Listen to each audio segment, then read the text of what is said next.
wabarakatuh.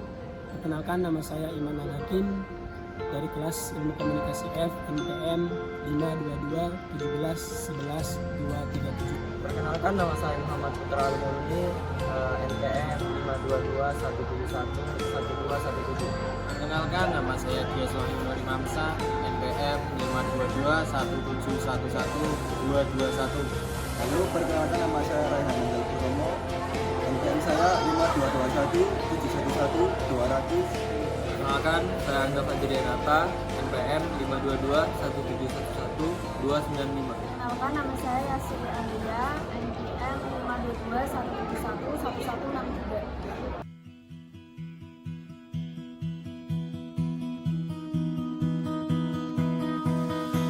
Sandarkanlah lamu dan ceritakan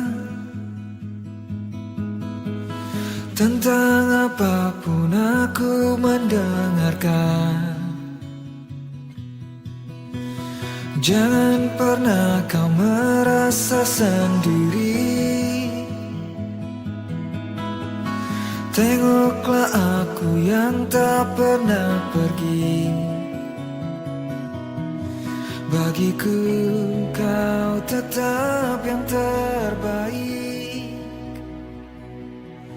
Entah beratmu.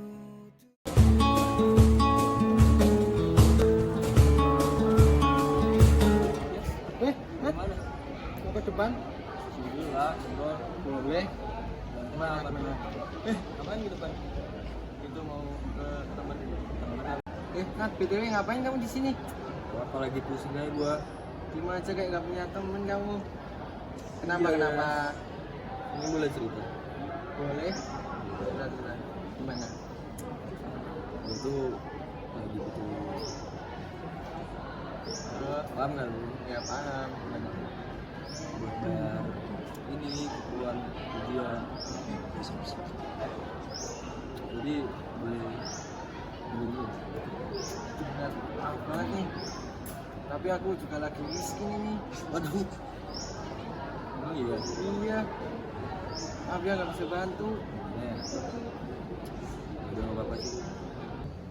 Udah nak, aku mau jalan dulu ya. Dari teman-teman. Udah hati-hati. Oke, maaf ya. Ya dulu ya.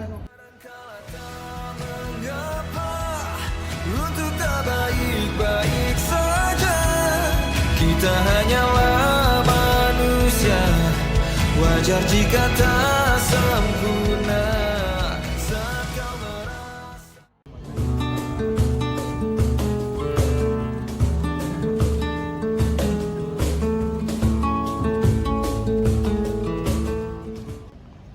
Coba lihat deh orang itu, ngapain sih? Yang mana? Itu Wih, kayaknya lagi banyak tugas nih. Kayaknya sih. Enggak sih, itu lagi santai aja.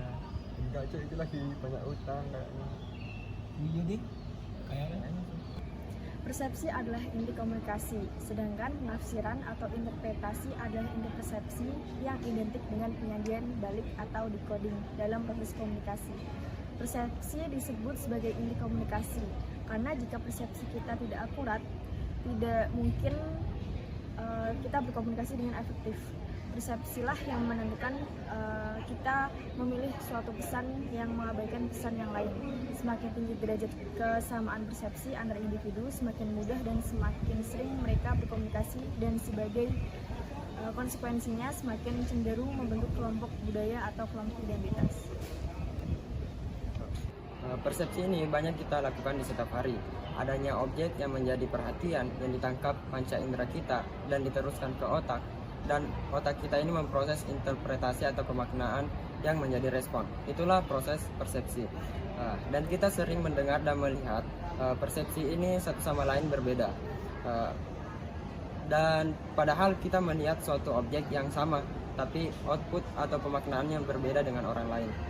Kenapa hal itu terjadi? Karena ada latar belakang, pengalaman dan minat atau juga suasana hati orang yang berbeda-beda. Jadi setiap orang memiliki persepsi atau sudut pandang yang berbeda-beda, dan benar atau salahnya siapa yang tahu. Itulah keunikan dari persepsi manusia. Jadi, komunikasi verbal secara umum adalah salah satu bentuk komunikasi yang menggunakan lisan dan tulisan dalam penyampaiannya. Alat yang digunakan dalam melakukan komunikasi ini adalah bahasa yang keluar sebagai ucapan atau tulisan. Cara komunikasi ini efektif jika orang yang berinteraksi paham dan mengerti bahasa yang dipakai. Komunikasi verbal berupa kata-kata yang diucapkan langsung bisa dilakukan secara langsung face to face. Dan oleh karena itu dalam cuplikan video kami terdapat komunikasi verbal yang berupa komunikasi tingkat rendah karena komunikasi yang disampaikan pembicara jelas dan mudah dimengerti oleh lawan bicara. Oleh sebab itu komunikasi bisa berjalan dan tepat sasaran ke lawan bicara. Sedangkan komunikasi nonverbal adalah komunikasi yang tidak menggunakan kata-kata. Dalam cuplikan video tersebut, bentuk komunikasi nonverbal yang terjadi saat salah satu dari orang yang sedang mengobrol di tangga berpamitan dengan cara tos, dan sebelumnya mereka juga bertesan tangan. Sekian dan terima kasih. Jadi di sini saya akan menjelaskan terkait model komunikasi yang menyangkut video yang sudah kami buat. Jadi model komunikasi yang terdapat dalam video itu adalah model komunikasi neokom yang merupakan model komunikasi antar pribadi. Melalui modelnya, neokom menggambarkan tentang dinamika hubungan komunikasi antara dua individu tentang suatu objek yang dipersoalkan mereka. Pola komunikasi yang terjadi antara dua individu mempunyai dua bentuk. Apabila dua orang berkomunikasi tentang suatu hal atau objek yang sama-sama mempunyai sikap atau menyukai atau memiliki selera terhadap objek yang dibicarakan. Keadaan tidak seimbang terjadi apabila terdapat perbedaan di antara kedua orang tersebut. Baik, dalam kelompok kami, di dalam cuplikan video yang menjadi contoh dari model komunikasi neokom adalah saat beberapa orang yang sedang berdiskusi atau kerja kelompok membahas seseorang yang sedang bingung atau seperti sedang sedih, di mana mereka mengungkapkan pendapat mereka masing-masing yang berbeda-beda. Sekian itu saja dari saya, terima kasih. Tak terasa gelap pun jatuh,